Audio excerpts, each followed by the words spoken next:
Deep in southern India, a mysterious construction project is making the country's neighbours nervous. Some see it as evidence of an escalating arms race that could one day take the subcontinent to the brink of thermonuclear war. So what's going on behind these walls? We sent Indian journalist Mandakini Galot to investigate.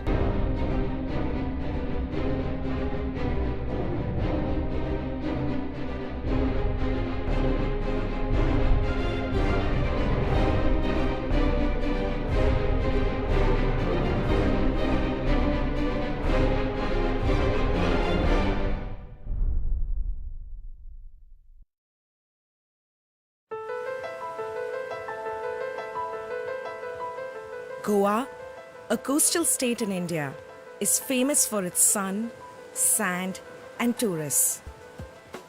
But for 5 days in March this year, this beach paradise played host to India's Defense Expo. Let me express my satisfaction with the arrangement and request all of you to take advantage of the huge display of various weapons, the technology display. Today, India is the largest importer of arms in the world and has pledged to spend $250 billion over the next decade to modernize its military. Hoping to cash in, arms dealers and companies from across the globe have flocked to the Defense Expo in the hopes of selling their tech to the Indian government. Hello, my name is Mandakini Gailot. Andre. Hello, Andre. Mandakini. Hi. At the forefront of India's military expansion is the development of a fleet of nuclear submarines which will be powered by enriched uranium and capable of firing thermonuclear weapons, each one over 1,000 times more powerful than the devices detonated over Hiroshima and Nagasaki during World War II. But in order to power and arm this fleet, India will need a large stockpile of sufficiently enriched uranium. According to a recent investigation by Foreign Policy magazine, a new top-secret facility is under construction in the South Indian district of Chalakere. And it is here that many believe the highly enriched uranium needed to fulfill India's military ambitions will be produced. Though, this is a claim that has been hotly contested by the Indian government itself. So, I've come to the expo to seek out India's top defense and military leaders and see if they will explain what is going on. Our first port of call is the Defense Minister's press conference, where I ask him about these alleged plans to build a new uranium enrichment site. A military complex in Chalakere at South India. Would you care to elaborate on what purpose this complex will serve? You are asking me something which I cannot tell you. You are also aware of it. But I can tell you this much, that the country is very much sensitive about its need. And all needs are being monitored, and we are attempting to get things even before time, scheduled time. His answer is evasive, but that's not really surprising. Indian officials are famously tight-lipped about the country's nuclear weapons program because it is covered by a draconian Official Secrets Act. We hear the same evasive responses from a long list of people at the Defense Expo. Something you're concerned about? I don't want to talk about that. This is not our area. We ran into the same apparent wall of silence when we approached the company that built India's first nuclear submarine. It's good really not to talk about something which the country must manage its own secrecy. Even the country's Vice Chief of Naval Staff was unwilling to address the subject. It is a great achievement. And does it enhance our capacity significantly? Enough. One question is enough. While India is keen to discuss and debate its growing military prowess, the nuclear weapons program is a subject that remains off limits. But many analysts across the world believe that India is indeed pursuing a policy of creating thermonuclear weapons many times more powerful than anything in the country's arsenal to date.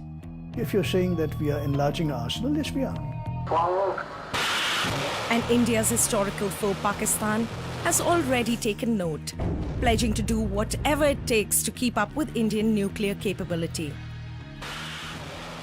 Whether they want to turn Pakistan into rubble or evaporate that rubble into vapors, that should not bother me much, as long as I can retaliate and cause substantial damage on India.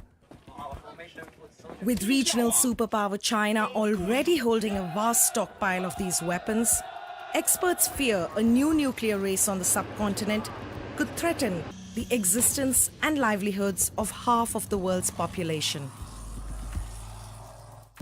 The race is also taking a bad shape in South Asia because India's concerns are with respect to China as well. So India builds up against China, and India wants to have, for example, a triad, which means nuclear weapons on the air as well as on the seas and submarines and so on and so forth. But concerns that India is planning to expand its nuclear arsenal first came to light in a rather unlikely backwater of rural South India, the lush plains of Chalakere. It was here that a group of local shepherds unearthed details about the government's alleged plans to construct a secret nuclear city.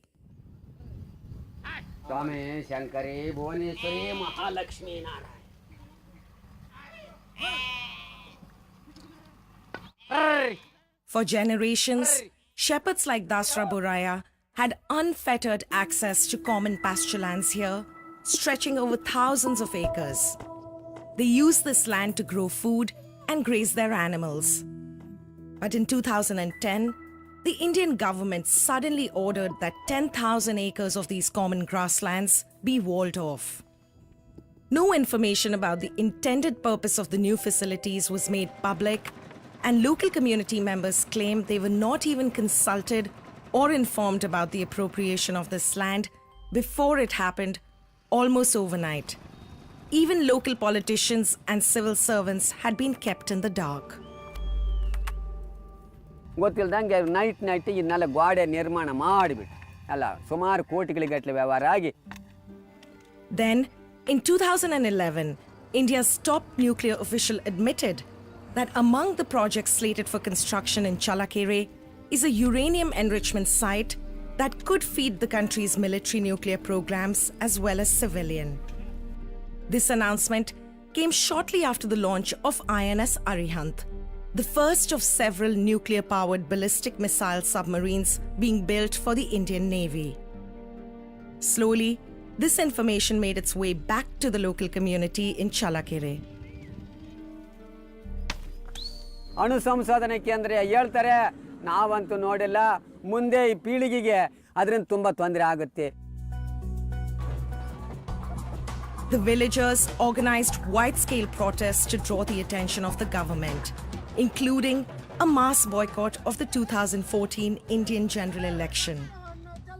But it soon became clear to them that this was a battle that would have to be fought in court. So, they got in touch with environmental lawyer Leo Saldana.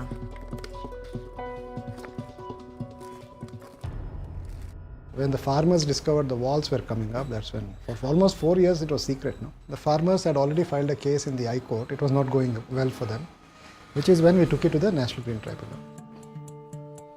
In response to Leo's case at the Green Tribunal, government agencies were compelled to go on the record and reveal important information about the purpose of the Chalakere site.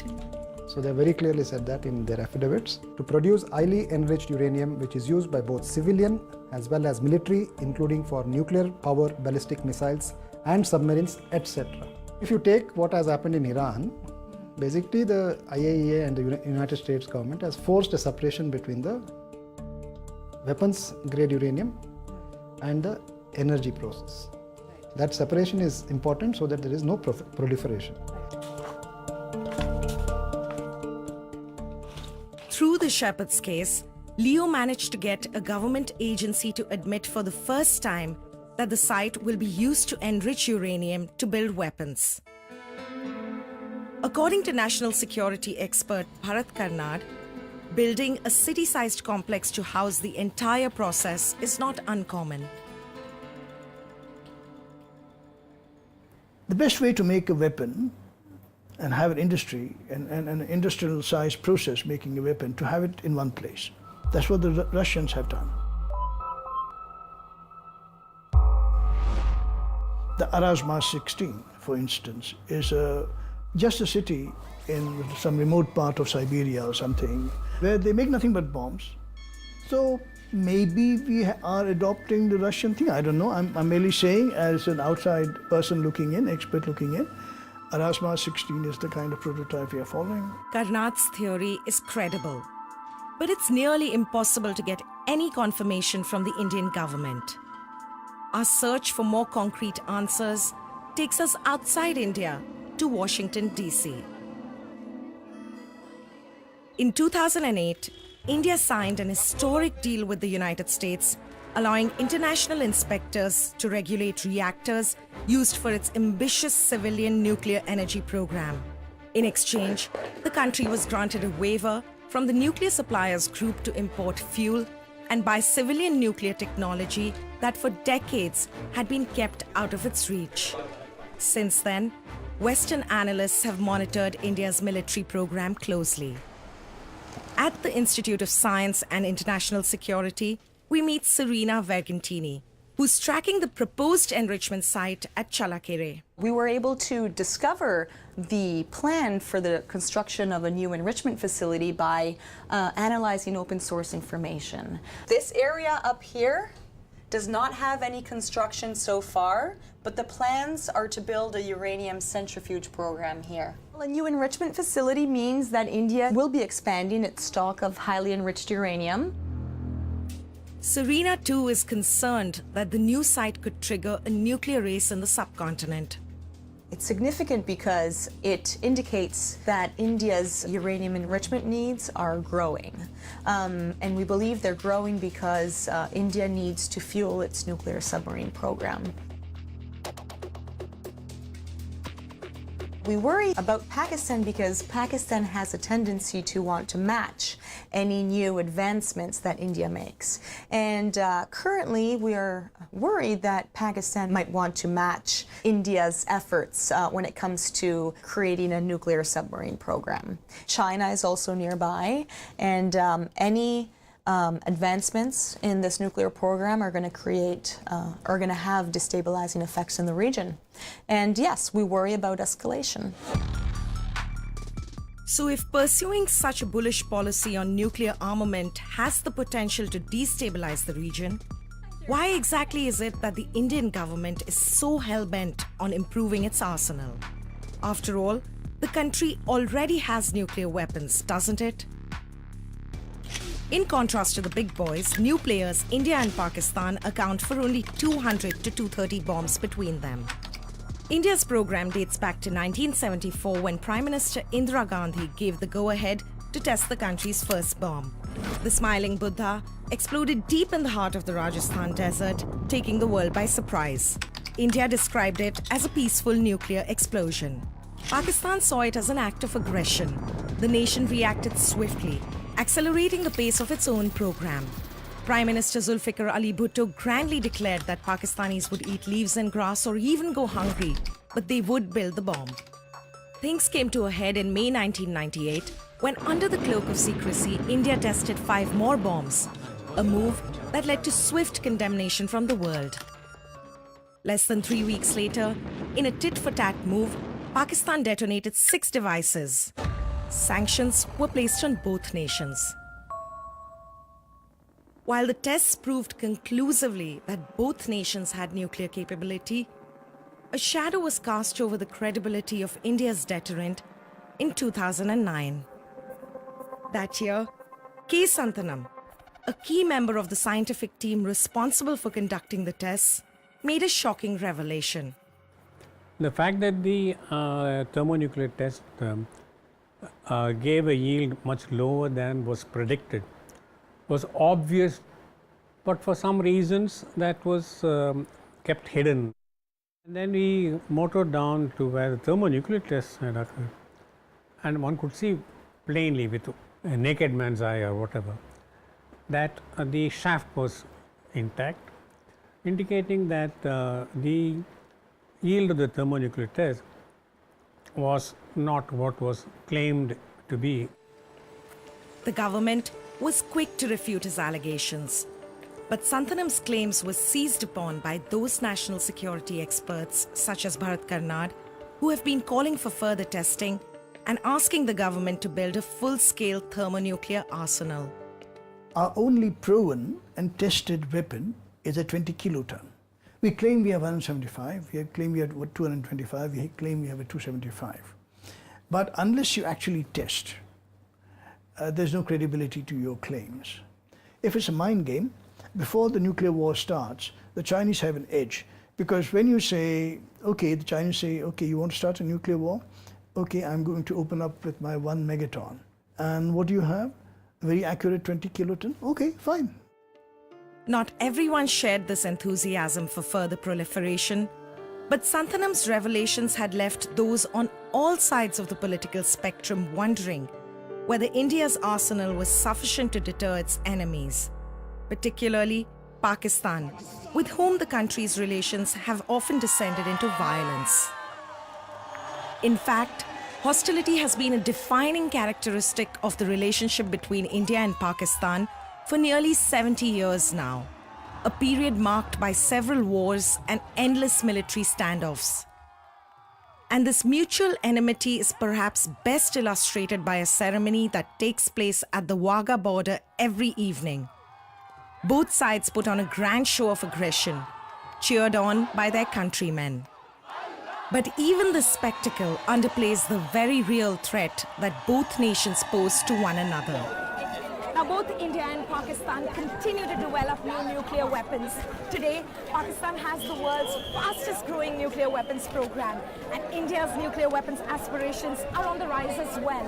With China looming large over both these nations, many fear that a new nuclear weapons race is breaking out on the subcontinent.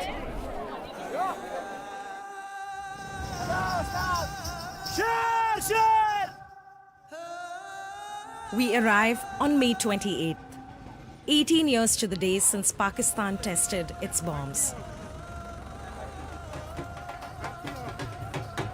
मुसलमानों मुल्क में ताकतवर मुल्क है और खास तौर India को हम कहते हैं कि हमारे से बच के रहना.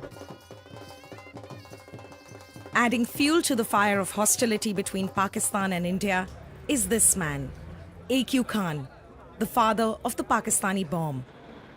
He's a controversial figure, accused of setting up a proliferation network that leaked sensitive information to Libya, North Korea, and Iran.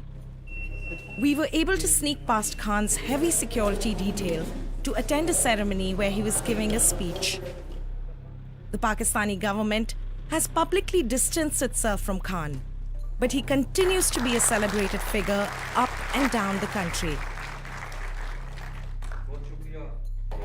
हमने ये तैयारी की हुई थी कि अगर हम चाहते तो वहीं से मिसाइल फायर कर सकते थे और 5 मिनट में वो दिल्ली को उड़ा देती. मैं ये आपको रात की बात बता रहा हूँ, ये मैंने किसी को भी नहीं बताया था.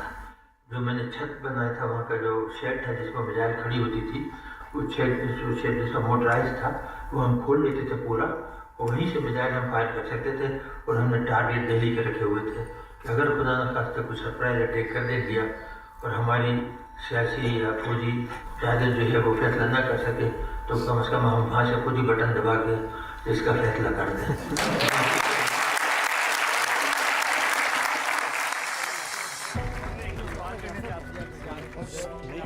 Getting access to Khan is nearly impossible. एक दो सवाल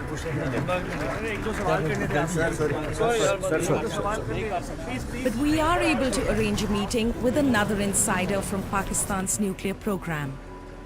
Brigadier Salik is a former high-ranking member of Pakistan's Strategic Planning Division, an elite branch of the military that has command over the country's nuclear arsenal. We meet Salik at Quaid-e-Azam University in Islamabad, where he tells us that in the wake of revelations about India's nuclear ambitions, Pakistan has no choice but to escalate the production of its own weapons. People are generally willing to accept India's logic that their main security threat is from China. In terms of strategic weapons as well, if there's a missile or a nuclear weapon, which the Indians may claim that it is intended for China, what stops Indians from pointing the same weapon towards Pakistan? Whatever India does, we should be able to, in a retaliatory mode, cause unbearable damage to India. So they will hopefully refrain from bothering Pakistan in the first place. But Pakistan's dismal record on non-proliferation has always been a huge concern globally. And the recent introduction of tactical nuclear weapons to its arsenal, short-range missiles equipped with nuclear warheads that can be used on the battlefield, have caused many, particularly Indian military officials, to balk in horror. Given the fact that a substantial part of Pakistan's forces is engaged in counter-terrorism operations on the western borders, so that has created a kind of vulnerability which Indians seem to be willing to exploit.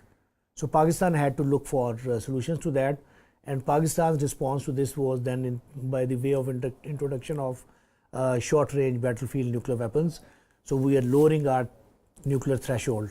Pakistan has also delegated the command of tactical nukes to battlefield commanders, which some analysts believe leaves their arsenal worryingly open to attack and even theft by extremist organizations in the region. For his part, Pakistani peace activist and physicist A.H. Nair expects things will only get worse in the years to come. The race is also taking a bad shape in South Asia because the South Asian situation is not just India-Pakistan situation, because India's concerns are with respect to China as well. So India builds up against China, and India wants to have, for example, a triad, which means nuclear weapons on the air as well as on the seas and submarines and so on and so forth. And therefore, Pakistan would feel more threatened, and Pakistan will also go in that direction. For those who track strategic weapons closely, one area where the race is most apparent is in the building and testing of bomb delivery systems, such as missiles.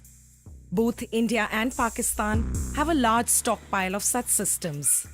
Most recently, India tested a ballistic missile from on board its first nuclear-powered submarine, leading to fears that the Indian Ocean is on course to become a nuclearized zone.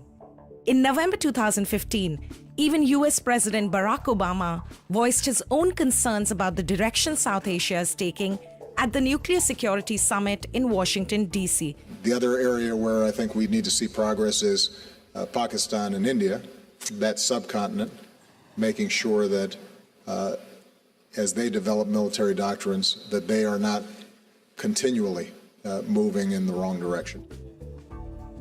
India resents any attempts to link its nuclear security and doctrine with that of Pakistan's, and quickly protested President Obama's remarks.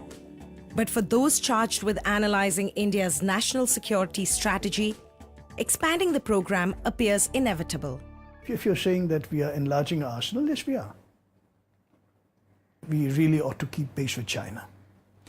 The other countries are not really threats to India, so India shouldn't really be concerned. Not Pakistan? Not really. Pakistan is Pakistan is a very small country.